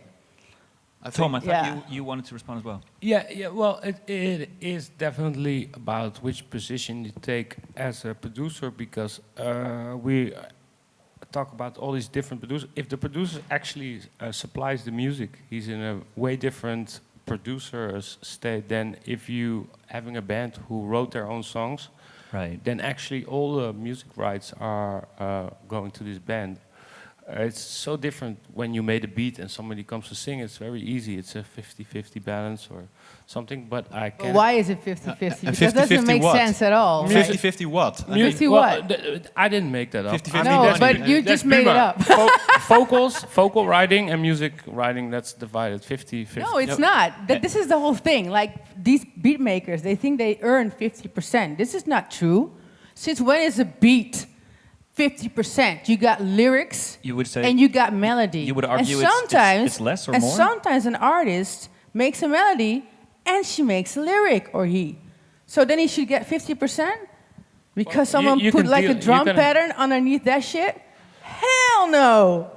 If you think you did more, you can talk about it. Mic drop, there we go. But I can advise to do this before the recording process. Otherwise, you get this kind of frustration. Okay, but this is I think Wannes has a good question. We have a lot of follow-up questions.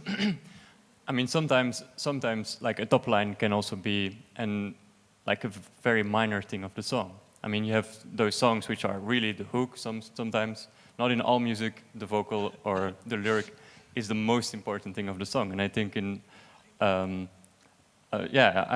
love. I mean, like when you have like a really nice instrumental track with like one, like I love you, like somewhere. It is the whole. What are the people singing in the end? Well, but what makes people listen to the song? And this is why you have to talk to a lawyer. Then is it still? Yeah. So I agree. Sometimes maybe the hook and the vocal is more than 50%, and sometimes it's also way less. So isn't it outdated? Okay, so what you're saying is when I make a dish and I put ginger in there, you can't taste the ginger is like less important or something. Like, you still have to put the ginger in there to make that flavor. But I actually think that Wannes' question here is actually sometimes it's very hard to predict beforehand when you go into a songwriting process or a production process. You don't know what's the This is why we got rights. This is why we got rights, and this is why you have to talk to a lawyer who knows this shit. Okay, because labels know this shit. You know what I mean? And this is why it always goes wrong. Like, these producers, they ask like 50%, and it's just bullshit. Tom, I think you wanted to add something. Yeah, well, I didn't want to point out that producers get 50%. It's just the music of a song gets 50% and the songwriting and then after that you can do melody. The music is the melody. So when a song is also like the top line is melody. This is why so the artist sometimes should get 60 or 70%. So and this is where the producer like, no. You know, I've been like working on the song for 2 weeks. Hell no. You're like, give me my 50. No. So clearly we're having different opinions here. And I guess you get it sometimes. Victoria. Or Victoria, you want to say something? Add something? Yeah. Well, my personal opinion is that obviously it depends on the situation, but from experience, whoever's in the room when the song is conceptualized, without any one person there, that song wouldn't exist. So going into a session, I recognize that everything's going to be split equally. But then I think it's on one's own responsibility if at the end they're like, dude, I wrote most of the song, or you know, I'm gonna do most of the heavy lifting after this, to just verbalize and to communicate. I think that's the key. I mean, obviously having an attorney is key in general. I think that's like the first member of my team that I ever had at 15, and I've had the same one. But that's more so for negotiating bigger deals. But I think when it comes to somebody that you're collaborating with on an ongoing basis, or writing with in particular, even if their role is, yeah, because I personally think that a producer's role can be downplayed when it shouldn't be, because their contribution has basically caused the song to become what it is. So to me personally, unless there's some sort of evident, like, and someone really feels like I deserve more of the song, they can just verbalize that and have an open conversation. But without the dialogue and without like actually just communicating what you feel, you're always going to get cut short, I think. Excellent. So about can I kick back to like the beginning of the definitely, question, yeah. because Please you do. were talking about rights, and we're now talking about one certain right. Like this is just the writers, and Exactly, there are so yeah. many kind of royalties that you can share or split and give away. Exactly, and yeah. because I get paid a lot in like producer's right or master rights, because Could bands you don't- maybe just explain like super quickly how this works, just for our well, audience for that maybe example, doesn't like know this? if you make your own record, you pay for it yourself, Mhm. and you do everything yourself. You're the owner of the record, so you're Exactly, the master yeah. owner. You're the Yeah. producer I paid as it, well. Like so is mine. more like the executive producer. Exactly. So you have these rights. There's to make it simple. There's two big rights, right? There's master right and publishing right. Yeah, well, and publishing- then you have Okay, but- underneath that you have a lot. Yeah, of so publishing Well, is no, actually I- about the songwriting. So let's stick Yeah. to the master rights at this point. In this example, I think what I do as a producer sometimes, like Mm-hmm. if they want to make a record, and I'm telling them, well, it's going to be like 10K to record the whole thing. Mm-hmm. Then they're like, okay, we only have 5. Right. Because I give them the chance to just pay the whole 10. But I'm like, okay, I trust in you guys. I really think what you're doing is great. I'm willing to invest in you guys. So this they- is a studio owner talking, actually. So your I don't producer agree. renting out the studio. That's No, it. this is my time investing into a band. Like it, Yeah. this is my time, like as a producer, putting a lot of work in it, and they can pay me, so they can come up with a deal, or I can make a deal which says, oh yeah, you can pay me a certain amount of these master rights. Not really that I'm gonna decide for them what they gonna do with the record. It's like a passive part. Exactly, But it's yeah. more like if the record's gonna sell, I can earn back my money. But you have the master while you're the producer. So they come in with the song, or did you make the song? They wrote They it. made the song, and you're owning the master? No part. They Oh, own the, okay, they okay, own the good. master because they Okay, pay good. for it. They pay like. So that's exactly, there's a lot of stuff that you can. No, No, right? so basically, to sum up what you were saying, what you sometimes do is, if people cannot pay you in full, then a part of what you were supposed to be paid is now paid to you through like through producer, a like part Sena, of producer's right or right, master exactly. rights. Because if they sell copies, I get a percentage of that, and you can even like put a limit to that. Like for example, if they paid back till a certain amount, everything is from them or whatever. You can Exactly. make all kinds of deals to make it fair, right? It has to feel fair Yeah. to both parties, because I want to work. Like I want to work really hard, but if they pay me not enough, it's really hard to put all the time in I production. think it's a really interesting topic for a producer, because if you don't make the music but you still are a producer, it's very hard to put fingers on what are you actually doing in that room. Right. You're not mixing, you're not brushing the teeth of the main vocal. What is your actual function? And it might be just one like opinion being like, we have to lower the hook, or we have to take add some to, or maybe delete this. Yeah. What's going to make the hit out of it? So it's very important before you start this process that everybody's okay with each other's rights, I guess. Because if you do it afterwards, you get a lot of like, that guy was on the toilet when we wrote that song. Right. It's Yeah. very difficult afterwards to claim rights. So actually, this is good of you to mention that. Oh, Hank, please, yeah. No, I just want to clarify a couple of things. First of all, everybody has a valid point, and that's the reason why we have problems, is because everybody's point is valid. So like Victoria was saying, is that she just came up with a model that works for her, which is everybody splits the song equally. I found that model works the best. And when you're talking about music and contribution, if it doesn't matter if you came up with the melody or the beat itself, if there's two people involved, to me that's a 50-50 collaboration. I find that makes it easier to deal with. All right. Anything else, you just ask, for trouble, because now people's going to feel that they've been taken advantage of. But let's talk about the publishing side of it. The publishing side of it, it works as the master rights use of the publishing, and then it's the songwriter's use. The songwriter's use is split in two halves. It's split between lyrics and music. And then the master rights is just there for the actual master itself.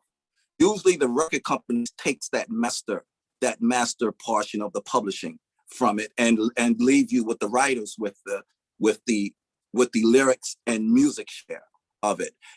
Some cases there are people, so there's situations where the publishing on both sides are being taken away.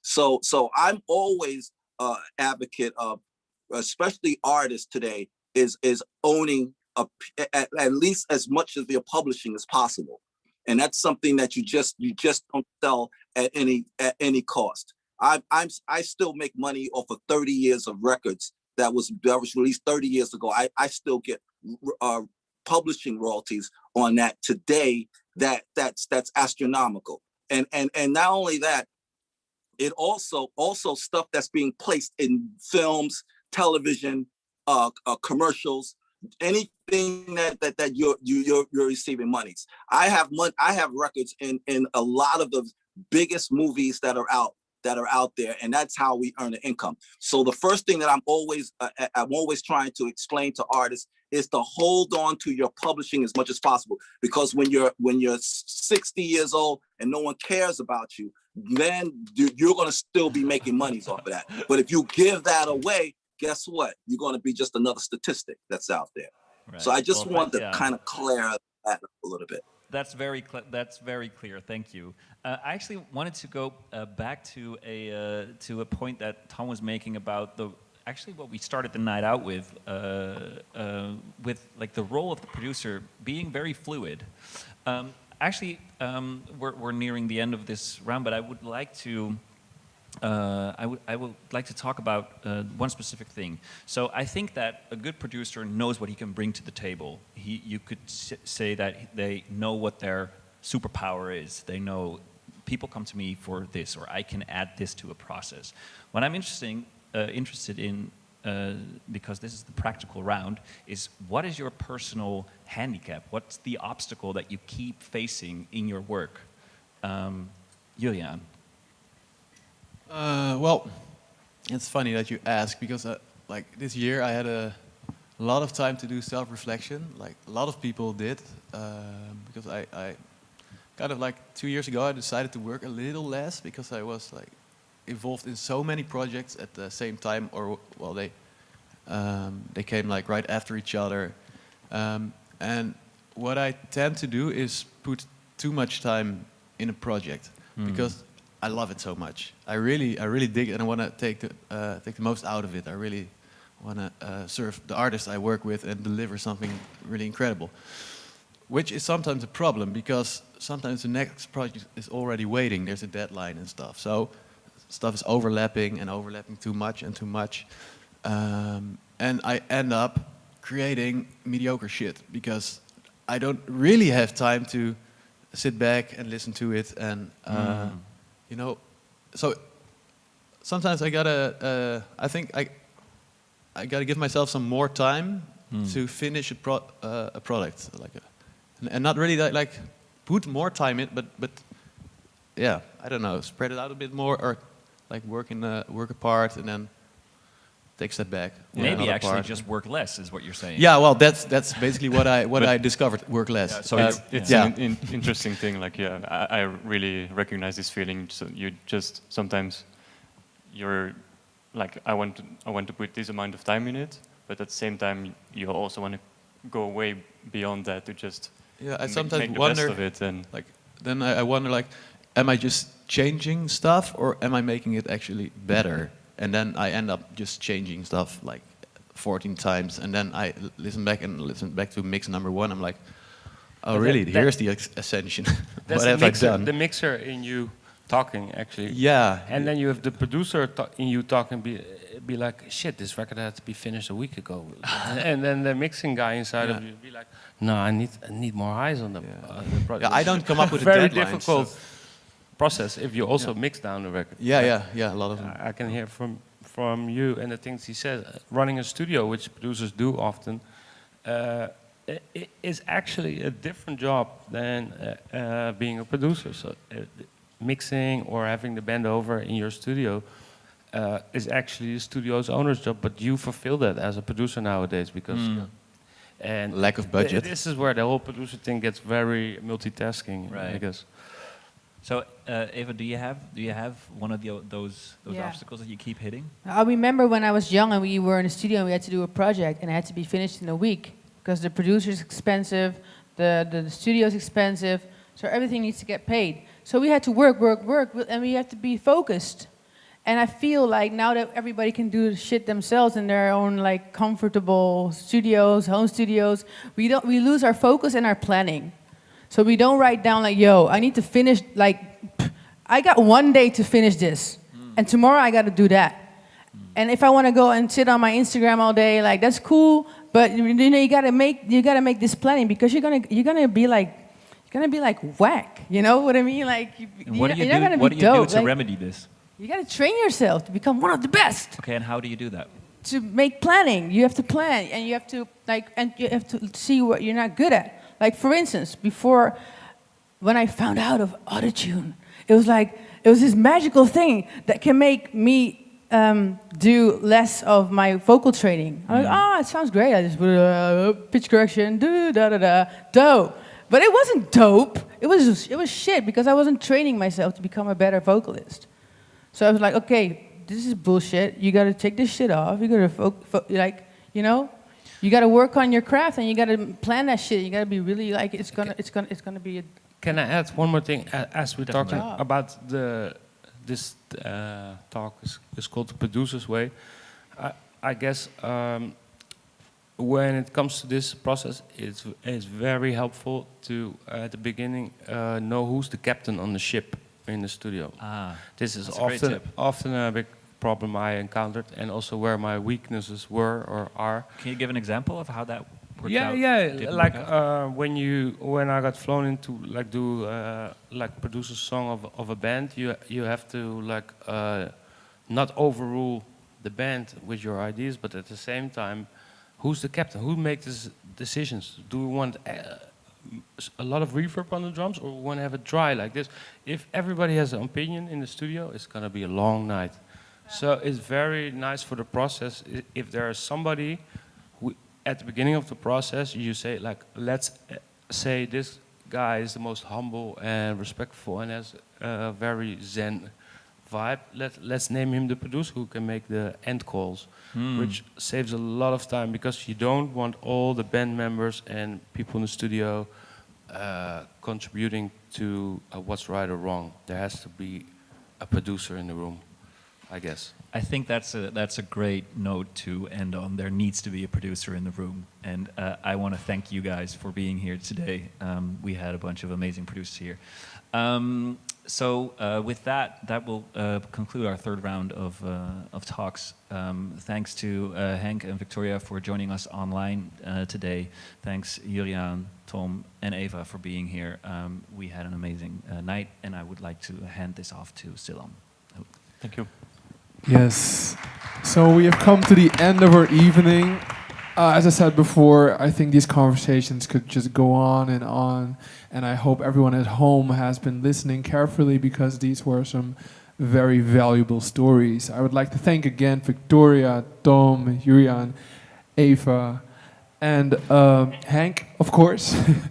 And of course our panelists who have curated these interviews, and the performers.